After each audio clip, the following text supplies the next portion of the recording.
We've all seen those viral garlic peeling videos. You know the ones. Pierce and twist, the two bowls trick, and whatever the hell this thing is. But here's the thing with viral trends. They're just trends. They never ever last. In my heavily uneducated opinion, there's only one way to peel garlic that's worth your time. Crushing it with a knife. If I'm peeling garlic, I don't want to be using any special equipment. No garlic presses, as though they work anyway. No silicone tubes. And certainly no bowls. No, I want to be using the same tool that I'm going to be using to chop or mince the garlic anyway. My knife. But truth be told, until actually sitting down to write and make this video, I never even tried any of the other techniques, so I'm just talking complete rubbish. So me and my housemate decided to sit down and test 7 of the main garlic peeling techniques. Those techniques were boiling it in water, putting it in the microwave, smashing it up in a bowl, smashing it up in a jar, using the pierce and twist technique, doing the whole rolling thing, and of course smashing it with a knife. We did the roll trick first. Now this one's really simple. You just get the clove of garlic and you roll it between your hands really fast. The thing is, I can see exactly why people are using a silicone tube, because it bloody hurts. The garlic really digs into your hands and cuts you up. The only positive about this approach is that it's a good workout. We're getting some exercise in doing that, but it's really, really laborious and takes absolutely ages. So no, this is a hard pass. The bowl trick, that's another workout. You basically grab 2 bowls of the same size and just whack really, really hard. We didn't actually have 2 bowls of the same size, so we used a bowl and a plate. But we couldn't get it to work, so that's a pass. Plus, why on earth would I use the bowl trick when I could just use a little jar? The mess is less and it's a lot easier. You basically do the exact same thing, but in a jar. And it's much, much more effective. Oh yeah. The downsides, well, you can only use a couple of cloves at a time because obviously you've got less space. Obviously, if you want to do more, use a bigger jar. The other downside is that it actually bruises the garlic a little bit. So if you wanted to keep the garlic in pristine condition for whatever dish you're doing, this is a no-go. At any rate, it took bloody ages and it didn't fully peel at all, so it's a pass from me. How about the pierce and twist? Oh, this one's a tricky one. I mean, that video makes it look so easy, but it's anything but. I mean, it's probably a good way to peel loads of garlic if you can get the technique down, but we couldn't.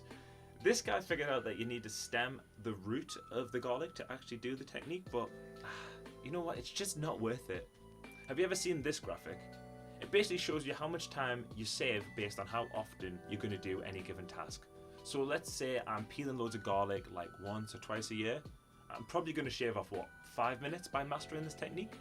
Based on this chart, I'd need to invest 25 minutes across 5 years in order for that to be an effective time saver. But that doesn't mean just 25 minutes to initially learn it. That means 25 minutes to learn it and to relearn it every single time I need to redo it, because I wouldn't use it enough to remember it by heart. I'd have to revise the technique every single time I wanted to use it. You know what I mean? In the end, I'm probably losing time. So no. The pierce and twist? Not worth it. So the boiling water technique next. You just submerge the garlic cloves in boiling water for about a minute. Then you start peeling them off and the cloves just come away effortlessly. And they're not sticky either, you know, in that kind of weird way that garlic just sticks to your fingers. The only thing is you're kind of partly cooking the garlic in this process because you are submerging it in boiling water. You're essentially blanching it. And you can actually smell the aromatics coming from the water, so I don't know. If you're not going to cook it straight away, this might be a little bit risky. One thing you could do though is you could use that water as as a stock almost, as the base for your dish if you're making a curry or something like that. Anyways, this is a technique I could see myself using. Now the microwave trick, that one's even easier.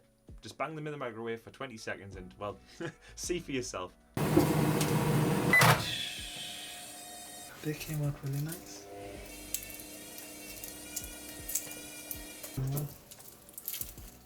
So satisfying. This is definitely the way I'd go if I had to peel loads of garlic. No extra dishes, nice and easy.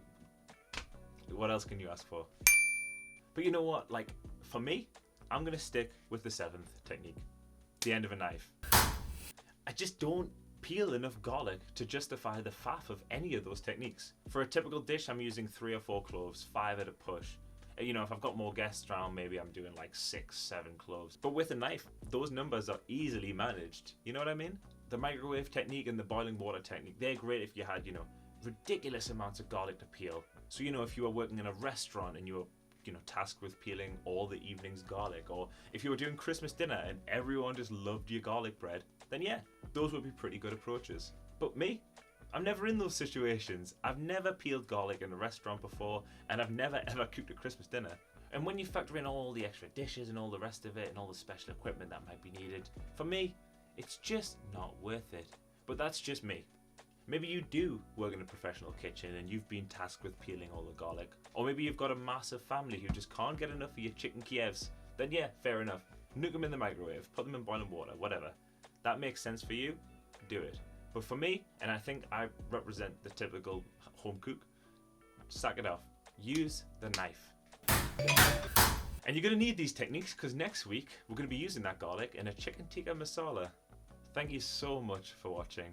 I'm constantly cooking, experimenting and researching to learn more about food and cookery, and I share what I've learned every single week.